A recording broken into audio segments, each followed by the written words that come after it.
Hello everybody, and welcome to Swarm Community Call October. For those of you tuning in on X, please note that this call is being broadcast from Huddle, and this means that if you'd like to post a question or join the conversation later on, you're kindly invited to join Swarm's Discord server later on and join the conversation in stage chat, or just drop us a message in stage chat while the call is ongoing, and we'll pick it up from there and bring it here. As you know, X is audio only for you, but you can also, I think, post comments in X, and we'll try to pick them up and answer live as the call goes. In today's October's call, the agenda is as follows. First, as per usual, we'll start with core development updates, and next we'll move to announcements dedicated entirely to the upcoming Devconnect in Buenos Aires, where the team is heading to. And after that, we'll move to the In Focus section, where you'll witness the live launch of Beeport, an on-ramp app to Swarm. And in the end, Črt will explain how AI can help devs work with Swarm. All right, let's kick things off. I'm welcoming first Niki and Callum to do the core dev updates. Hello, Niki, and hello, Callum. Hello. Hi. Hi. We can hear you both. Excellent. The mic is yours. Amazing. So I'm gonna kickstart. So hello, Mina. Hello, everyone. October Swarm Community Call. Great to see you all again. This month we've been fully focused on finalizing the B2.7 release, and I'm happy to say things start coming really well together. Let's begin with the engineering team that has been fully focused on getting 2.7 ready. Most of the planned work is complete, and we are now on the final fixes, review, and testing phase. One of the biggest pieces this month was multiple underlay address support. This allows nodes to advertise more than one reachable address, important for complex networking setups and DWASM in the browser. Implementing this led us to clean up related parts of the code base, which improved the overall quality and clarity of B, always keeping the scope of our objectives protected. At the same time, both AutoTLS and SOC replica have been completed and are now in the final testing phase. AutoTLS enables Node, specifically browser-based ones, to establish secure connections automatically. And equally, SOC replica improves data persistence by introducing replication for single owner chunks. We've also improved our CI/CD pipeline, adding more test cases and strengthening our current automated quality checks, meaning future releases will be more reliable out of the gate.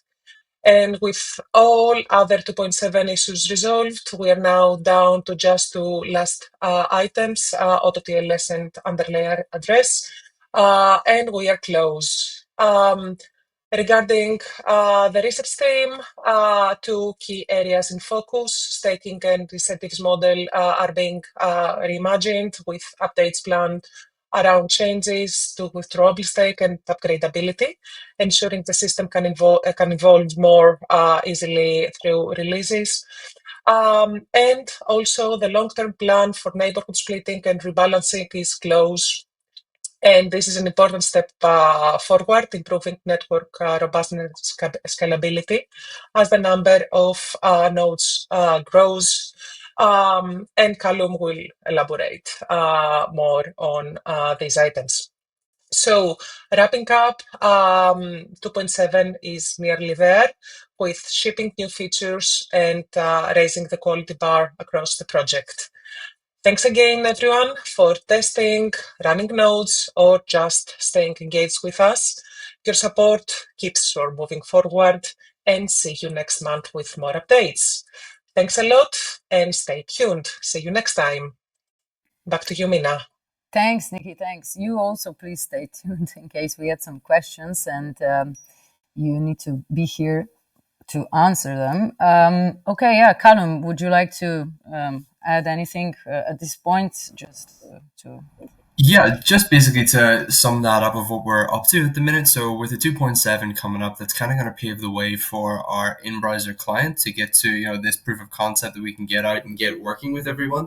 And to sum that up with what's coming next on this call, which is, an introduction of where Beeport is at. So really what's happening with these releases and where org is moving in a process is to this completely usable product layer on top of things where we're able to upload, retrieve, view, download anything without actually having to run a node yourself as well. So I'm very excited for what we've done so far, this release upcoming, and the products that are going to come next.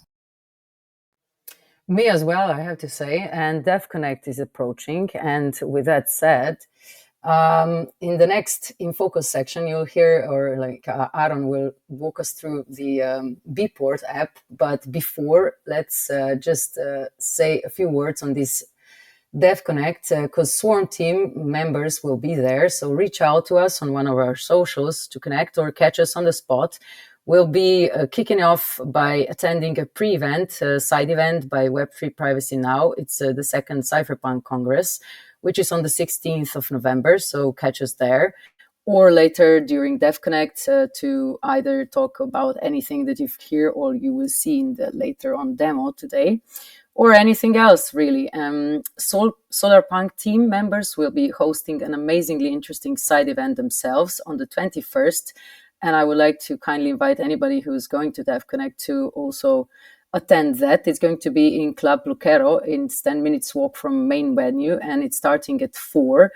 You will be able to witness a roundtable on decentralized AI moderated by Luke Kerner from Crypto Mondays, with Shandor, Swarm COO, Črt Ahlin speaking for Data Fund, and DAIAA members, and Michael Cantor from Hashgraph.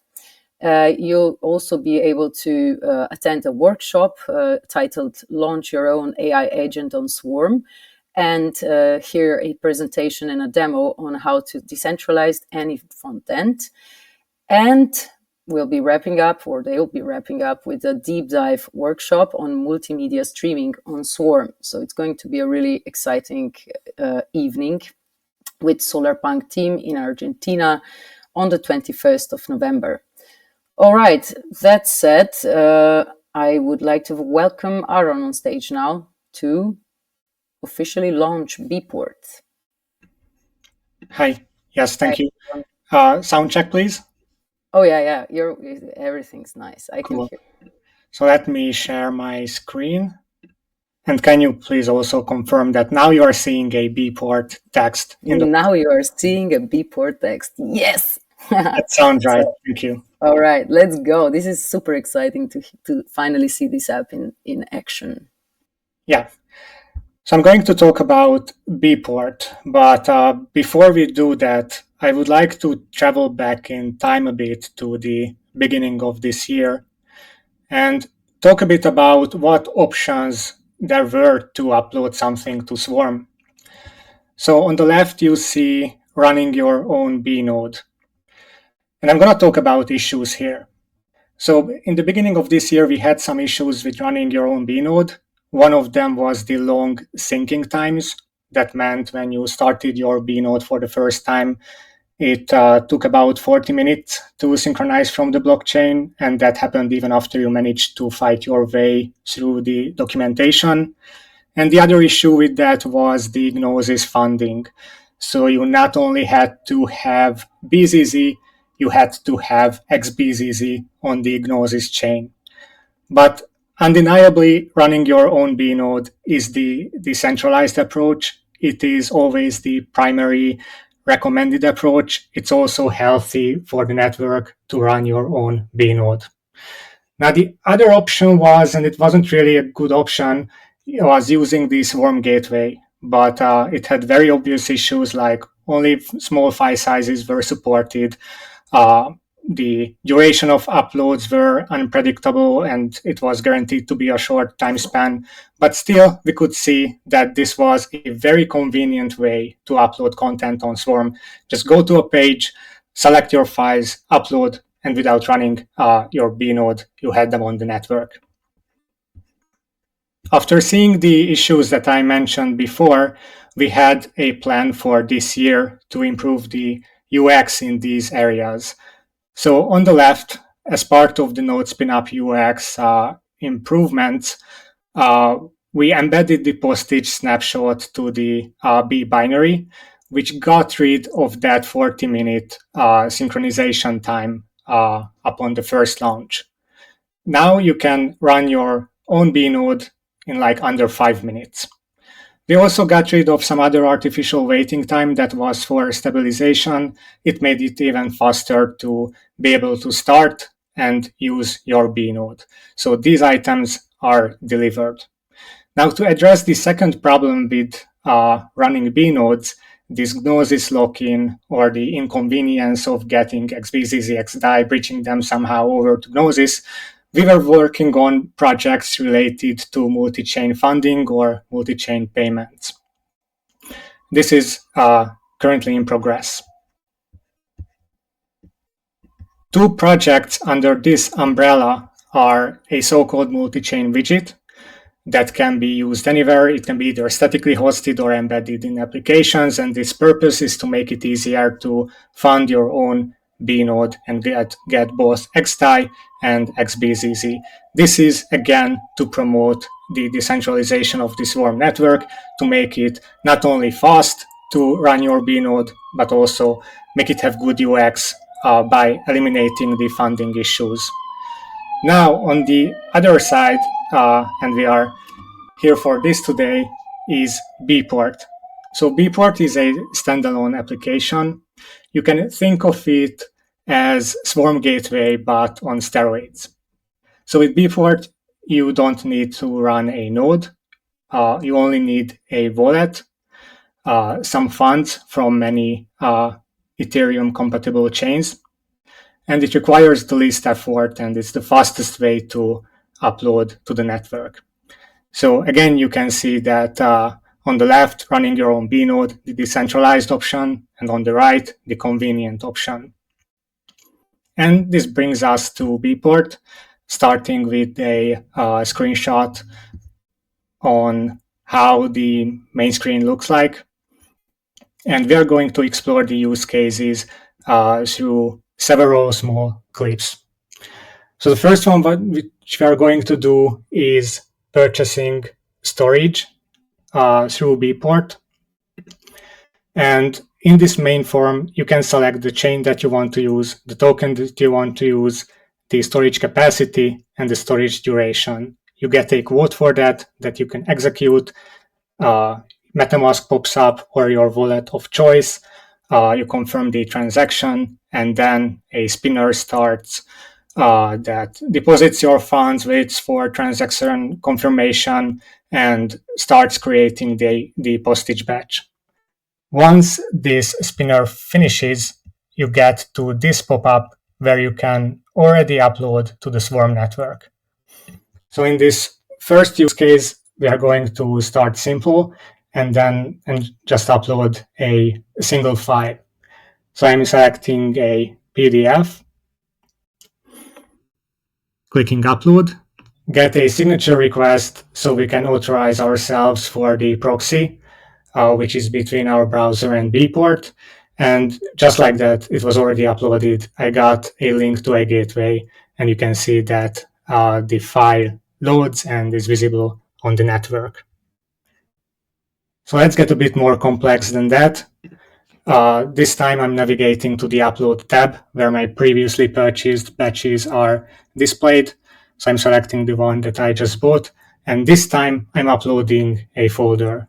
So I'm here uploading a folder with PNG images, flags of the word, confirming the signature request. Upload is already done. And when you upload a folder index is created. So this lists all the files that have been uploaded in that folder.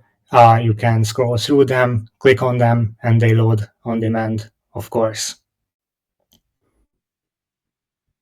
For the third use case, let's do something even more advanced, and that is uploading an application or a website.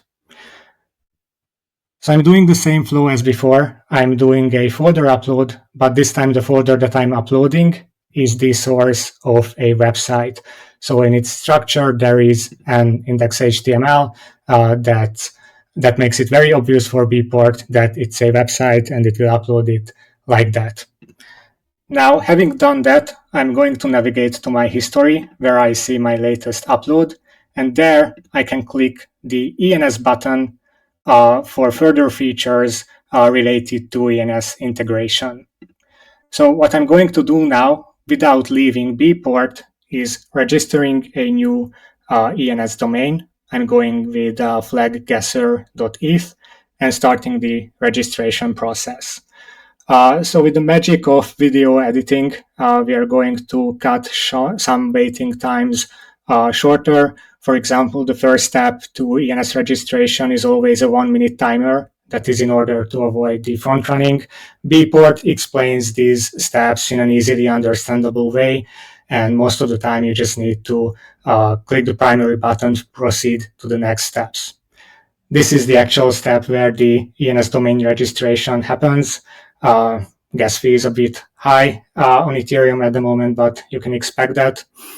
And after some more waiting, just a minute or two within the application, you get the confirmation that your ENS name has been successfully registered. So this is not the last step. As the last step, you still need to link your Swarm reference, your upload, to your ENS.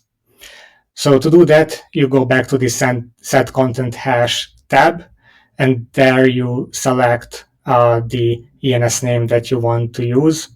Simply, again, just click the primary button. You get the transaction request for setting content hash for your ENS. And as that transaction goes through, you receive multiple options to access your content. So I'm picking ETH Limo here. And once I navigate to that tab, you see that this content is served from Swarm, and it was fully uploaded through Beeport. So this is just a silly flag guesser game that I made where I accidentally got 3 out of 3. So yeah, again, we have seen that now there are multiple options to upload just a single file, a folder, or a website, and then even go a step further and then set it up with ENS, giving you multiple options to access your content.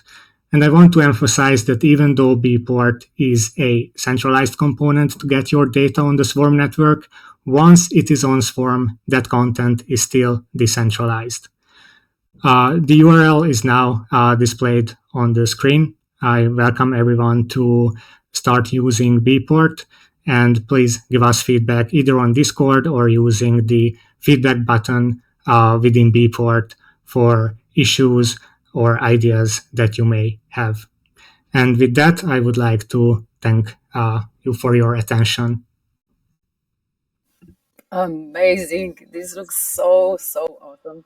I mean, obviously, I have done several uploads already, and I do also invite everybody listening to this or seeing the link later to go explore. It's super simple compared to how and what decentralized storage usually means. So no node running, whichever token that's Ethereum or like EVM compatible works, and you get your content or full websites up in basically no time, I would say. So thanks, Áron, for this super comprehensible demonstration. I'll be checking if you have any questions in Discord. I will also try to check in X, but while I do that, I already invite Črt to the stage for our community talk section. I hope, Črt, we can hear you now. Can you hear me, Mina? Oh yes, I was kind of worried because your avatar looks like he's panicking, but he was panicking a bit before. Yeah. So right. thank you. Great that you hear me. A bit later, I will check if you can see the screen that I will share, but maybe I'll just start with a bit of an intro. So we'll have a short demo on how AI could be used to support development on Swarm. The paradigm of software development is changing. So no longer do you look at the documentation of a product, you use AI to either look it up for you or even code it for you directly. So in that sense, to onboard developers, you not only have to make the docs available to the developers in human readable form, but you have to make it available and known to the artificial intelligence. Different models are already aware of how Swarm works to a certain degree, but it depends on when they were built and how they included the info from Swarm documentation, that they might take the wrong or obsolete sources as the truth. So also mostly they're able to browse web pages and could look for the latest version of the docs online. That's certainly possible. But perhaps a more elegant and currently free solution is to use an MCP server that indexes the docs and just returns the relevant parts when you query it, so saving tokens and time. Such a tool is Context 7, which you can, I will share later in Discord the links to more information about this. But maybe at this point I will try to enable, I will screen share. Please, can you confirm that you can see my screen? Mina? Yes, Or I can. Okay, Yeah. thank you. So, so a developer would probably use something like Cloud Code, Gemini, CLI, or Codex in their workflow. So let's look at Cloud Code in this case. Obviously, you need to have Cloud Code installed as a prerequisite. So, and also add this MCP plugin. I will share more info in the Discord chat. Then you go to the folder with your project, right? And you run Claude. So Claude says hi. And then maybe first thing you would do is run the command, so /mcp, to check if the server is indeed, the MCP connection is indeed established. So you can see this to context 7. And then you run a query, you ask it a question, and you specifically instruct it to use context 7 so that it doesn't use some old information somewhere in its model. And it's also best if you specifically ask it to use a specific library indexed in there so that things are faster, right? So, this would be the optimal way. So I tell it to use context 7 and /headersphere/bdocs library, and tell me how to run my bnode in a couple of paragraphs. So now it's thinking, and for any tool use, you have to approve the use, or just approve, let's just say always approve or something like that, if you don't want to do that every time. And it is doing a bit of querying, and it will come up hopefully very soon with a couple paragraph description. So there it is. So we're not going to read it, but you can also, ask for a more detailed description and so on. This is just for demo purposes. So let's maybe do another example. So let's ask it to write some code, right? Draft a TypeScript function that will assume a bnode is running locally on a standard port, and we'll connect it to it and upload a file a user selects in the browser. Use context 7 and the specific library again, and it's zigzagging a bit. So why use context 7? Because it has sort of almost the latest docs that were indexed a week ago. So I don't think there are much changes since then. So I think, and you can also re-index them on demand, right? So that when changes arrive, you can do that on the context 7 page. So this would be the function and some instructions with it. So this is it for the short demo. So your imagination is the limit here. Of course, note that you will rarely get code that does exactly what you want on the first try, and the iteration is the key. it might also be worthwhile to specify some tests in advance and then have it iterate until the tests pass, but that is um, not in scope for today. So call to action, I invite you to use Swarm Discord to share what kind of workflow we use as a developer, and maybe if these tools fit into it, what else we would need. And thank you, Mina, and back to you. Well, thank you, Črt, for this. Absolutely. So, just a question. What's your experience? So, is this a reliable thing if you ask him to, code for you? Because we are hearing a lot from developers as well that it's on the actual usefulness of AI tools at this current stage where they are. So, are they reliable or not? Yeah, I mean, you wouldn't just commit this to as a PR, right? You would check if it works and so on. And as I said, it would probably not work on the first try, but it's like you can then talk to it, right? This doesn't work, and it apologizes. Obviously, oh yeah, how could I miss that? And then eventually, I think it depends on the task, but eventually it will converge to the solution. So if it's faster than you would do it, I don't know. I guess if I'm not a developer, so it's definitely faster for me to use AI than to study everything. But it depends, I guess. Right? I would, I would say it's very, very good from my opinion how it works. Anybody else here in the call with experience? I don't know, Áron, did you ever try and use it? Or is it like, because to me, it sounds like with all AI, it is super fast and useful, but it's as good as you are, guiding it or, actually having some knowledge up front as to what you want to get. Like you need to be able to check it, right? Yeah, I can give my thoughts. So I've been using tab completions for years now. I'm using Copilot for that, and that is a super useful feature. I do use Claude from time to time, but it's mostly for tasks which are super common and don't have deep domain knowledge requirements. Like the deeper the domain is and the more it's custom to business logic, the more mistakes the AI is going to make.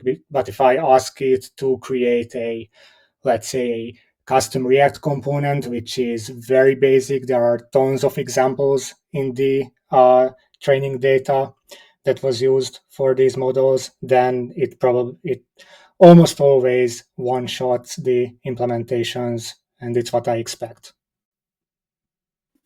Thanks. Yeah, thanks for sharing. I guessed you would have something like that to share. So I'm checking the channels. I do see Xenia posting in Discord, and I would like to invite you all to post your questions in Discord state chat, please, because I do hear that in X you need to have a pro account to be able to comment from what I'm seeing in the message box right now. And Xenia is also asking if we're going to Devconnect, and if anybody here would be up for doing a stream to Swarm podcasting setup with me. Absolutely. We probably will establish a Devconnect, like a separate channel in Discord, but you can please just feel free to post more questions and reach out in state chat for the moment, for as long as we don't have like a dedicated channel for Devconnect. But the team will be there. We can chat, stream to Swarm, absolutely. And I bet that Solarpunk team would also be very willing and helpful with any questions when it comes to multimedia streaming to Swarm. I don't see any other questions. So unless anybody would like to have some concluding thoughts, I will just invite everybody to rejoin us for the next community call in November. I think, the last Thursday of the month, as always. That falls on the 27th of November. We'll be back from Devconnect by then, and I guess the call will be very Devconnect flavored. With that, I thank you all for being with us, and see you next month.